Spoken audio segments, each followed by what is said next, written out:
ओम शांति। अजय मिले तारीख 8/4/2024। मिठा मिठा बाप दादा चवंता मीठे मीठे ॿार इन अखियुनि सां जो कुझु ॾिसंदा आहियो इहे सभु ख़तमु थी वञिणो आहे। इन करे हिन सां बेहद जो वैराग्य बाप तव्हांजे लाइ इन करे हिन सां बेहद जो वैराग्य हुजणो खपे। बाप तव्हांजे लाइ नई दुनिया ठाहिनि था न। प्रश्न तव्हां ॿारनि जी साइलेंस में कहिड़ो रहस्य समायल आहे। जॾहिं तव्हां साइलेंस में वेंदा आहियो त शांति धाम खे यादि कंदा आहियो। तव्हां ॼाणंदा आहियो साइलेंस माना जीते जी मरण। हिन दुनिया खे भुलिजी वेंदा आहिनि। हिते बाप असांखे असांजे सतगुरु जे रूप में साइलेंस रहणु सेखारींदो आहे। तव्हां साइलेंस में रही पंहिंजे विक्रमनि खे दख़्त कंदा आहियो। तव्हांजो ज्ञान आहे ई हाणे घर हलणो आहे।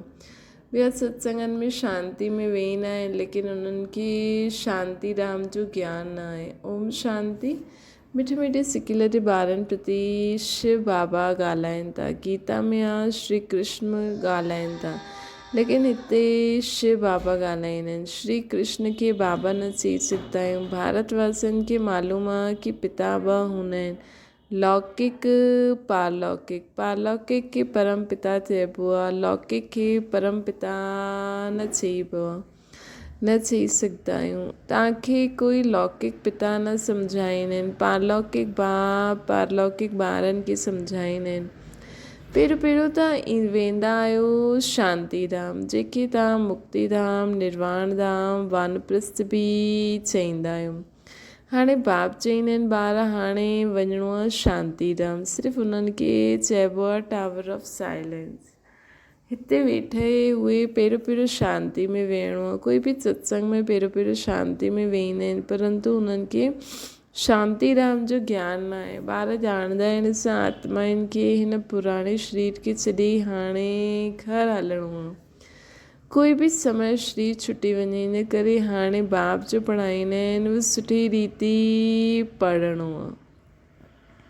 उहो सुप्रीम टीचर बि आहे न, सदगति दाता गुरु बि आहे। उन्हनि सां योग लॻाइणो आहे। इहे हिकु ई टे सर्विस कंदा आहिनि। उहो असांजो टीचर बि आहे, सदगति दाता गुरु बि आहे। उन्हनि सां असांखे योग लॻाइणो आहे अर्थात उन्हनि खे यादि करिणो आहे।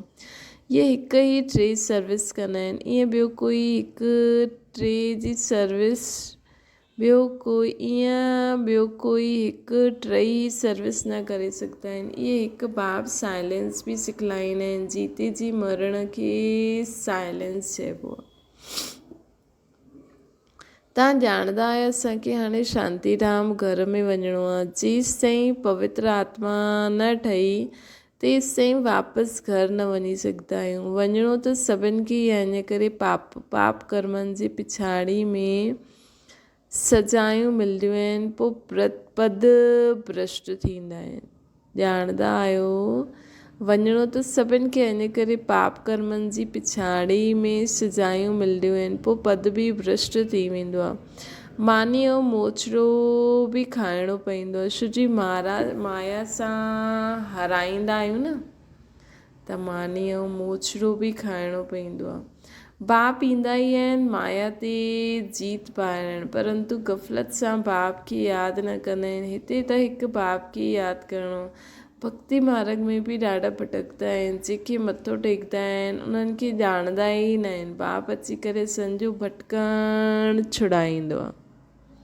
हाणे ॾिसो केॾी सारी आत्माउनि जो भटकण ख़तमु थी वियो आहे। केॾी सारी आत्माउनि जो बुद्धि योग मथे भाव सां गॾु लॻल हूंदो आहे। केॾी सारी आत्माऊं हाणे भॻवान खे मथे यादि करणु लॻी वियूं आहिनि। त बाबा चवनि था कि सम्झाइबो आहे ज्ञान हा ॾींहुं, भक्ति आहे राति। राति जो ई धका खाईंदा आहिनि। ज्ञान सां ॾींहुं अर्थात सतयुग त्रेता, भक्ति माना राति, द्वापर कलयुग। इहा सॼी ड्रामा जी ड्यूरेशन आहे। ये सॼी ड्रामा जी ड्यूरेशन आहे। अधु समय ॾींहुं, अधु समय राति। प्रजापिता ब्रह्मा कुमार कुमारियुनि जो ॾींहुं ऐं राति। इहा बेहद जी ॻाल्हि आहे न। बेहद जो बाप बेहद जी संगम युग ते ईंदा आहिनि। इन करे हिनखे शिवरात्रि बि चइबो आहे। मनुष्य इहे न सम्झंदा आहिनि की शिवरात्रि कंहिंखे चइबो आहे। तव्हांजे सवाइ हिकु बि शिवरात्रि जे महत्व खे न ॼाणंदो आहे, छो जो सभी विच में आहिनि न। जॾहिं राति पूरी थिए ॾींहुं शुरू थिए हिनखे चइबो आहे पुरुषोत्तम संगम युग। जॾहिं राति पूरी थिए ॾींहुं शुरू थिए हिनखे चइबो आहे भई राति ऐं ॾींहुं शुरू थियण जे विच जे समय जेको अमृत वेलो हूंदो आहे हुनखे चइबो आहे पुरुषोत्तम संगम युग। पुराणी दुनिया ऐं नई दुनिया जे विच जो समय बाप ईंदा ई आहिनि पुरुषोत्तम संगम युगे। ईअं न युगे युगे ईंदा आहिनि। सत्य त्रेता जो संगम उनखे संगम युग चई ॾींदा आहिनि। बाप चईंदा आहिनि इहे बि भूल आहे। मां त कल्प जे संगम युग ते ईंदो आहे, मतिलबु हिकु कल्प ख़तमु थी ॿियो कल्प शुरू थियण वारो हूंदो आहे, हुन संगम युग ते ईंदो आहे। शिव बाबा चईंदा आहिनि मूंखे यादि करो त पाप विनाश थींदा। हिनखे योग अग्नि चइबो आहे। तव्हां सभु ब्राह्मण आहियो, योग सेखारींदा आहियो पवित्र ठहिण जे लाइ। उहे ब्राह्मण माण्हू कामचिता ते चढ़ाईंदा आहिनि। उन ब्राह्मण ऐं तव्हां ब्राह्मणनि में राति ॾींहं जो फ़र्क़ु आहे। उहो कुख वंशावली, तव्हां मुख वंशावली आहियो। हर हिकु ॻाल्हि सुठी रीति सम्झण जी आहे। ईअं त कोई बि ईंदा आहिनि उन्हनि खे सम्झाइबो आहे बेहद जे बाप खे यादि करो त विक्रम विनाश थींदा ऐं बेहद जे बाप जो वरसो मिलंदो। बेहद जे बाप खे यादि करो त विक्रम विनाश थींदा। हर हिकु ॻाल्हि सुठी रीति सम्झण जी आहे। हीअं त कोई बि ईंदो आहे त हुनखे सम्झाइबो आहे बेहद जे बाप खे यादि करो त विक्रम विनाश थींदा। बेहद जे बाप जो वरसो मिलंदो आहे न। पोइ जेतिरो जेतिरो दैवी गुण धारण कंदव कराईंदव ओतिरो सां ऊंच पद पाईंदासीं। बाप जी यादि सां विक्रम विनाश करणु धारणा दैवी गुण धारण सां ऊंच पद पाईंदासीं। बाप ईंदा ई आहिनि पतितनि खे पावन ठाहिण। त तव्हांखे बि सर्विस करणी आहे। पतित त सभी आहिनि, गुरू माण्हू कंहिंखे बि पावन न ठाहे सघंदा आहिनि। उहे ख़ुदि ई गंगा सनानु कंदा आहिनि त उहे छा पावन ठाहींदा। उहे सोचंदा आहिनि गंगा में सनानु करे पावन ठाहींदासीं। पतित पावन त हिकु शिव बाबा आहे, उहे ईंदा बि हिते आहिनि। जॾहिं सभी पूरा पतित ठही वेंदा आहिनि ड्रामा प्लान अनुसार तॾहिं बाप ईंदो आहे। पहिरियों त ॿारनि खे अलॻि सम्झाईंदा आहिनि बाबा। पहिरियों त ॿारनि खे अलॻि सम्झाईंदा आहिनि मूंखे यादि करो। तव्हां चईंदा आहियो पतित पावन, रूहानी बाप खे चईंदा आहियो न पतित पावन। चईंदा आहिनि हे भॻवान अथवा बाबा, हे भॻवान, हे बाबा। परंतु परिचय कंहिंखे बि न आहे। हाणे त संगम वासियुनि खे परिचय मिलियो आहे। बाबा चईंदा आहिनि सभु चईंदा आहिनि हे बाबा, हे भॻवान, परंतु परिचय त कंहिंखे बि न आहे। हाणे त संगम वासियुनि खे परिचय मिलियो आहे। उहो आहे नरकवासी, जंहिंखे परिचय न आहे, जो बाबा खे उन रीति यादि नथा करनि, जो बाबा जी श्रीमत ते नथा हलनि, उहा आहे नरकवासी। तव्हां नरकवासी न आहियो। हा, अगरि कोई हार खाईंदो आहे त हिकदमि किरी पईंदो आहे, वापसि खां हुन ई चाल चलन में हलणु लॻी वेंदो आहे त उहो वापसि नरकवासी थी वेंदो आहे। की कमाई चट थी वेंदी आहे। मूल ॻाल्हि आहे पतित खां पावन ठहिणु। हिते मूल ॻाल्हि आहे ई पतित खां पावन ठहिणु। इहा आहे ई विशेस वर्ड, उहा आहे वाइसलेस वर्ड।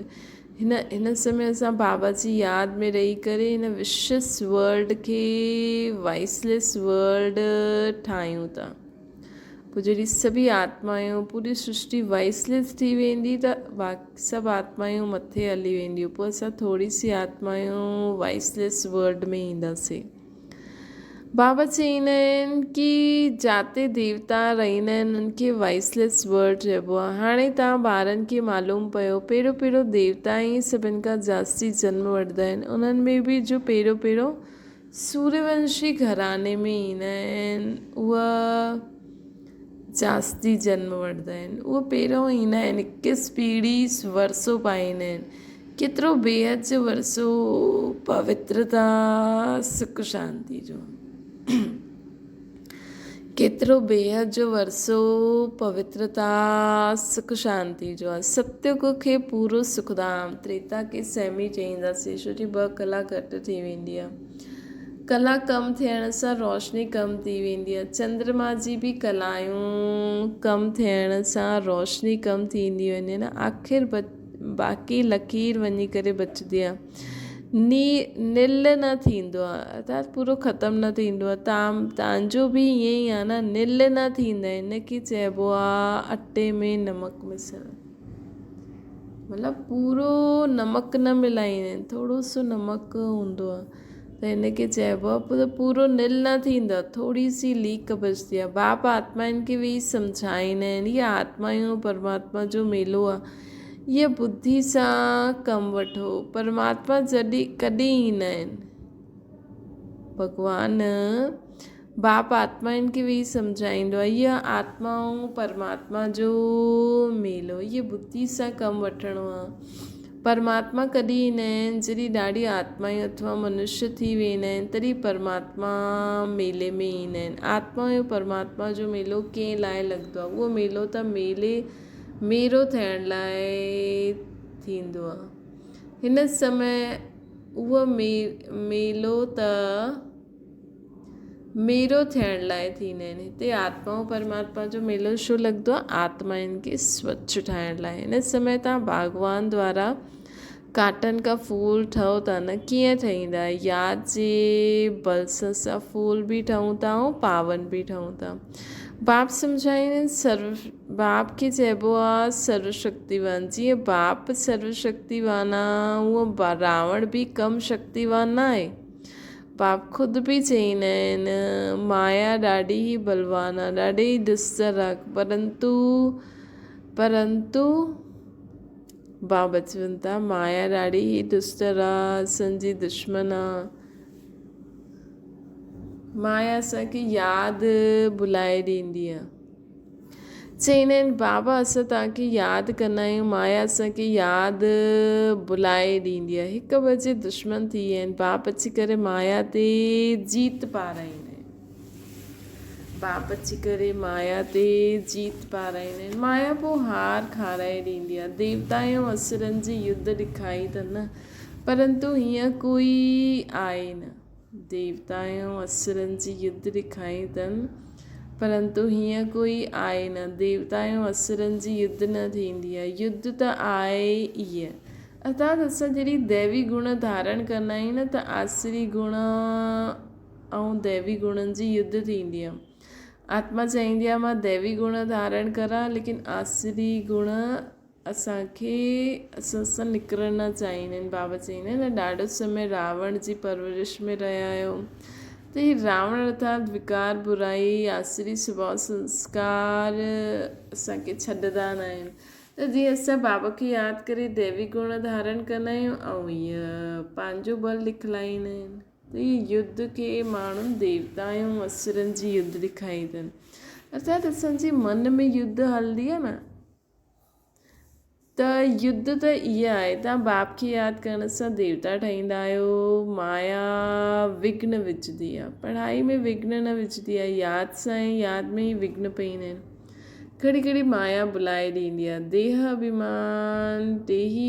अभिमानी ठहिण सां माया जो थप्पड़ लॻी वेंदो आहे। कामी जो हूंदा आहिनि, हुननि जे लाइ ॾाढा कड़ा अक्षर चइबा आहिनि। कामी जो हूंदा आहिनि, उन जे लाइ ॾाढा कड़ा अक्षर चईंदा आहिनि। इहा आहे ही रावण जो राज्य। इहा आहे ही रावण जो राज्य। कामी जो हूंदा आहिनि, उन्हनि जे लाइ ॾाढा कड़ा अक्षर चइबा आहिनि।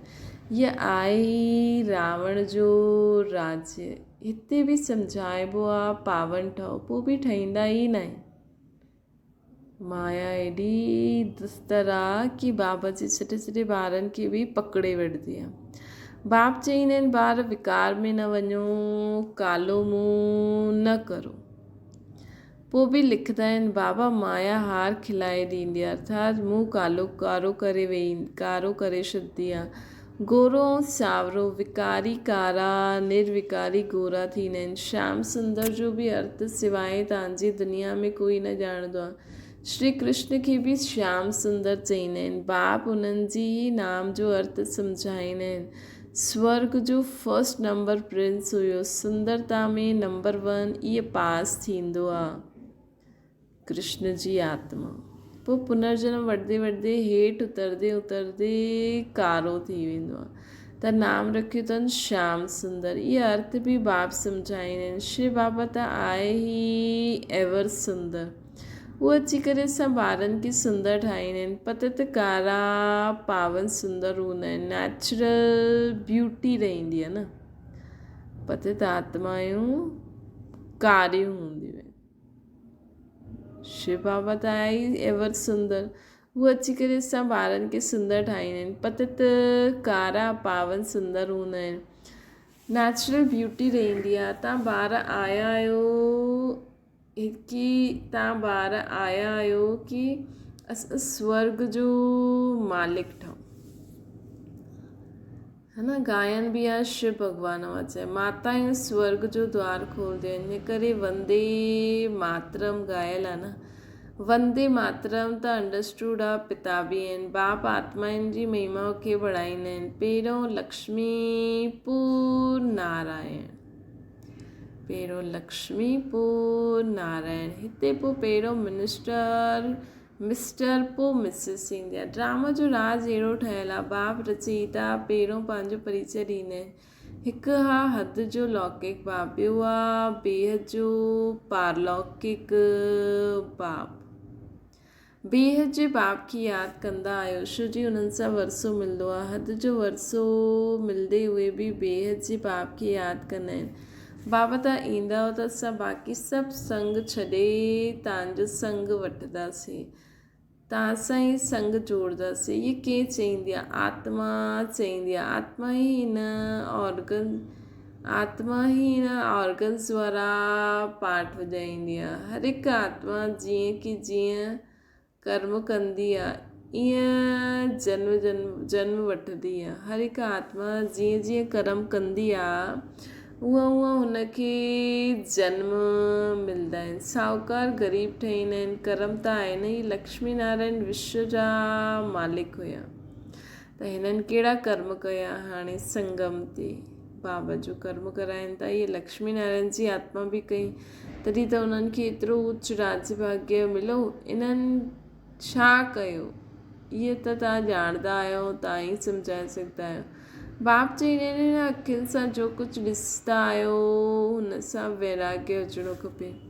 इहे त सभु ख़त्म थियण वारो आहे। नयो मकान ठाहींदा आहियूं त पुराणे सां वैराग्य ईंदो आहे न। ॿार चईंदा आहिनि बाबा असां नयो मकान ठाहियूं, असां उन्हनि में वेंदासीं। इहे पुराणो मकान त टुटी फुटी वेंदो। ये पुराणो मकान त टुटी फुटी पवंदो। ॿार चईंदा आहिनि बाबा असां नयो मकान ठाहियो आहे, असां उन में वेंदासीं। इहो पुराणो मकान त टुटी फुटी वेंदो। इहो बेहद जो बाप आहे। ॿार ॼाणंदा आहिनि बाबा आयल आहिनि। ॿार ॼाणंदा आहिनि बाबा आयल आहिनि स्वर्ग जी स्थापना करणु। इहा त पुराणी छीछी दुनिया आहे न। बाबा हिन सृष्टि ते आयल आहिनि स्वर्ग जी स्थापना करणु। इहा त पुराणी छीछी दुनिया आहे। तव्हां ॿार हाणे त्रिमूर्ति शिव जे अॻियां वेठा आहियो, तव्हां विजय पाईंदा आहियो। वास्तव में तव्हांजो इहे त्रिमूर्ति कोट ऑफ आर्म्स आहे। ब्रह्मा शंकर विष्णु। तव्हां ब्राह्मणनि जो इहो कुल सभिनि खां ऊंच आहे। असां ब्राह्मणनि जो इहे कुल सभिनि खां ऊंच आहे। चोटी आहे न, राजे जी स्थापना थिए थी। इहे कोट ऑफ आर्म्स खे तव्हां ब्राह्मण ई ॼाणंदा आहियो। शिव बाबा असांखे ब्रह्मा द्वारा पढ़ाईंदा आहिनि देवी देवता ठाहिण जे लाइ। विनाश त थियणो ई आहे। शिव बाबा असांखे ब्रह्मा द्वारा पढ़ाईंदा आहिनि। छो पढ़ाईंदा आहिनि? शिव बाबा असांखे ब्रह्मा द्वारा देवी देवता ठाहिण लाइ। विनाश त थियणो ई आहे। दुनिया तमो प्रधान ठहींदी आहे त नेचुरल क्लाइमेटीज़ बि मदद कंदी आहे। दुनिया तमो प्रधान ठहींदी आहे त नेचुरल क्लैमिटीज़ बि मदद कंदी आहे न। बुद्धि सां केतिरी साइंस कढंदा रहींदा आहिनि। दुनिया तमो प्रधान ठहींदी आहे त नेचुरल क्लैमिटीज़ बि मदद कंदी आहे इन जे विनाश लाइ। बुद्धि सां केतिरी साइंस कढंदा रहींदा आहिनि। पेट सां कोई मूसल न निकिरंदा आहिनि। ये साइंस निकिरंदी आहे जंहिंसां सॼे कुल खे ख़तमु करे ॾींदा आहिनि। ये साइंस निकिरंदी आहे जंहिंसां सॼे कुल खे ख़तमु करे ॾींदा आहिनि। ॿारनि खे सम्झायो आहे ऊच ते ऊच शिव बाबा। पूजा बि करणी खपे हिकु शिव बाबा जी ऐं देवताउनि जी। ब्राह्मणनि जी पूजा न थी सघंदी आहे। छो असांजी आत्मा बल पवित्र आहे लेकिन शरीर त पतित आहे न। त हिन लाइ पूजा लाइक़ु न थी सघंदा आहियो। महिमा लाइक़ु आहियो तॾहिं पोइ तव्हां देवता ठहींदा आहियो। तव्हां आत्मायूं बि पवित्र, शरीर बि नयो पवित्र मिलंदो आहे। जॾहिं पोइ असां देवता ठहींदासीं त असांजी आत्मा बि पवित्र, शरीर बि पवित्र मिलंदो आहे। न असांजी आत्मा बि पवित्र हूंदी ऐं शरीर बि पवित्र मिलंदो। सत्युग में हिन समय तव्हां महिमा लाइक़ु आहियो। असांजी महिमा थी सघंदी आहे लेकिन असां पूजन लाइक़ु न आहियूं। वंदे मातरम ॻायल आहे। माताउनि जी सेना छा कई? माताउनि श्रीमत ते ज्ञान ॾिनो पूरे विश्व जी आत्माउनि खे, है न। माताउनि पूरे श्रीमत ते बाबा जो ज्ञान ॾिनो। माताऊं सभिनि खे श्रीमत ते ज्ञान ॾींदियूं आहिनि। माताऊं सभिनि खे ज्ञान अमृत पीआरदियूं आहिनि। माताऊं सभिनि जी सदगति कंदियूं आहिनि श्रीमत ते। माताऊं श्रीमत ते सभिनि खे ज्ञान अमृत बि पिलाईंदियूं आहिनि, ॾींदियूं बि आहिनि। यथार्थ रीति तव्हां सम्झाईंदा आहियो। शास्त्रनि में त ॾाढियूं कहानियूं लिखी छॾी अथनि। शास्त्रनि में त ॾाढी कहानियूं लिखी छॾी अथनि न। त बाबा चवंदा आहिनि उहे वेही ॿुधाईंदा आहिनि। तव्हां सत सत चईंदा हुयो, हाणे तव्हां हिते वेही करे ॿुधायो त सत सत चईंदा। शास्त्रनि में ॾाढी कहानी लिखी छॾी अथनि। माण्हुनि खे ॿुधाईंदा आहिनि त सत सत चईंदा हुया। तव्हां हीअ वेही करे ॿुधायो त सत सत चईंदा। एॾी सत्यता जी अथॉरिटी सां बाप जी यादि में रही करे असां ॿुधाईंदासीं न त सत सत ज़रूरु चईंदा। हाणे त हुननि जी कहानी ॿुधी करे सत सत न चईंदा। मनुष्य त अहिड़ा पथर बुद्धि आहिनि जो सत सत चईंदा रहंदा आहिनि। गायन बि आहे पथर बुद्धि, पारस बुद्धि।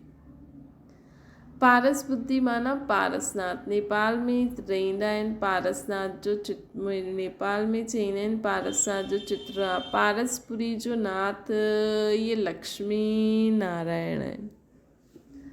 पारसपुरी जो नाथ ये लक्ष्मी नारायण आहिनि। उन्हनि जी डिनाइस्टी आहे न। पारसपुरी जा नाथ ये लक्ष्मी नारायण आहे। उन्हनि जी 8 डिनाइस्टी हलंदी आहे। हाणे मूल ॻाल्हि आहे रचयिता ऐं रचना जे राज खे ॼाणनि, जंहिंजे लाइ ऋषि मुनि बि नेति कंदा आया आहिनि। हाणे तव्हां बाप द्वारा सभु कुझु ॼाणंदा आहियो। हाणे असां बाप द्वारा सभु कुझु ॼाणंदा आहियूं न। ॼाणियो न बाप द्वारा सभु कुझु। त बाबा असांखे चवनि था कि पारसपुरी जो नाथ ये लक्ष्मी नारायण आहे। उन्हनि जी डिनाइस्टी आहे न। हाणे मूल ॻाल्हि आहे रचयिता ऐं रचना जे राज खे ॼाणनि, जंहिंजे लाइ ऋषि मुनि बि नेति कंदा आहिनि। हाणे तव्हां बाप द्वारा सभु कुझु ॼाणंदा आहियो अर्थात आस्तिक ठहींदा आहियो। माया रावण असांखे नास्तिक ठाहींदी आहे ऐं बाप असांखे पूरो ज्ञान ॾेई करे आस्तिक ठाहींदा आहिनि। अच्छा, मीठी मीठी सिखियल ते ॿारनि प्रति माता पिता बाप दादा जो यादि प्यार ऐं गुड मॉर्निंग। रूहानी बाप जी सभिनि रूहानी ॿारनि खे नमस्ते। असांजी बि रूहानी माता पिता बाप दादा खे यादि प्यार गुड मॉर्निंग ऐं नमस्ते। धारणा जे लाइ मुख्य सार सदा स्मृति रहे असां ब्रह्मा मुख वंशावली ब्रह्मण आहियूं। असांजो सभिनि खां ऊच कुल आहे। असांखे पवित्र ठहिणो बि आहे, ठाहिणो बि आहे। पतित पावन बाप जो मददगार ठहिणो। सदा स्मृति रहे असां ब्रह्मा मुख वंशावली ब्रह्मण आहियूं। असांजे सभिनि खां ऊच कुल आहे। असांजो कुल सभिनि खां ऊचो आहे। असां पवित्र ठाहींदा आहियूं। असांखे पवित्र ठहिणो आहे ऐं ठाहिणो आहे। पतित पावन बाप जो मददगार ठहिणो आहे। ॿियो आहे यादि में कॾहिं गफ़लत न करणी आहे। देह अभिमान जे कारण ई माया यादि में विघ्न विझंदी आहे। जॾहिं असांखे देहभान, अगरि असां ख़ुदि खे आत्मा सम्झंदासीं त बाबा जी यादि रहंदी त माया विघ्न न विझी सघंदी आहे। देह अभिमान ईंदो आहे त माया यादि में विघ्न विझंदी आहे। हिन करे पहिरियों इहे देह अभिमान छॾो, मां त आत्मा आहियां। योग अग्नि द्वारा पाप नाश करणा आहिनि असांखे। बाबा जी यादि द्वारा जन्म जन्मांतर जे पापनि खे नाश करो। वरदान साधननि जी प्रवृत्ति में रहंदे कमल फूल समान न्यारा प्यारा रहण वारा बेहद जी वैरागी ठहो। साधन मिलिया आहिनि, उन्हनि खे वॾी दिलि सां यूज़ करो। इहे साधन ई आहिनि असांजे लाइ, लेकिन साधना खे मर्ज न करो, पूरो बैलेंस रखो। साधना के मर्ज न करो, पूरो बैलेंस करो। अर्थात बाबा जी यादि भी रहे। साधन बुरा न आहिनि। साधन त असांजी कर्म ऐं योग जो फल आहे, लेकिन साधन जी प्रवृत्ति में रहंदे कमल फूल समान न्यारा ऐं बाप जा प्यारा ठहो। साधन जी प्रवृत्ति में रहंदे कमल फूल समान न्यारा ऐं बाप जा प्यारा ठहो। बाबा जी यादि में साधननि खे यूज़ कयो, वरी बाबा जी यादि में वरी यूज़ कयो, वरी बाबा जी यादि में यूज़ कंदे हुए हुनजे प्रभाव में न अचो। असां यूज़ करूं था, अगरि उहे नथा हलनि, ख़राबु थी विया, कुझु थी वियो, बाबा इनखे हीअं थी वियो, बसि बाबा जी यादि में रहो। पोइ ॿिए तरीक़े सां कमु करो। साधननि में बेहद जी वैराग वृत्ति मर्ज न हुजे। साधननि में बेहद जी वैरागी वृत्ति मर्ज न हुजे। पहिरियों स्वयं में इनखे मर्ज करो त विश्व में वायुमंडल ठहींदो। सम्झो असां फ़ोन यूज़ था करूं, लेकिन कंहिं समय इंटरनेट नथो हले त ईअं न कि असां डिस्टर्ब थी वञूं। ठीकु आहे, इंटरनेट नथो हले, चलो ठीकु आहे, बाबा जी यादि में वेही रहो, न ॿियो कुझु कमु करे वठो बाबा जी यादि में। तॾहिं असां में जॾहिं बेहद जी वैराग्य वृत्ति ईंदी न, तॾहिं वायुमंडल फैलंदो। ॾाढो ध्यानु रखिणो खपे। असां बाबा जी यादि में रही करे हर संकल्प, हर बोल, हर कर्म जो करूं था, उहो वायुमंडल में फैलंदो आहे। स्लोगन आहे त भले तव्हां ॿियो कोई सर्विस न करो, तव्हां बाबा जी यादि में शुद्ध संकल्प करो, मिठा बोल बोलो, अमूल्य बोल बोलो, कल्याणकारी बोल बोलो, कर्मनि द्वारा गुणनि जो दान, कर्म अहिड़ा बाबा जी यादि में करो त उहो वाइब्रेशन पूरे विश्व में फैलंदो आहे। त इहा केॾी वॾी सेवा आहे। स्लोगन आहे परेशान खे पंहिंजी शान में स्थित करे ॾियण ई सभिनि खां वॾी सेवा आहे। परेशान आत्माउनि खे पंहिंजी शान में स्थित करे ॾियण ई ॾाढी वॾी सेवा आहे। अच्छा, ओम शांति। बाबा खे यादि करो,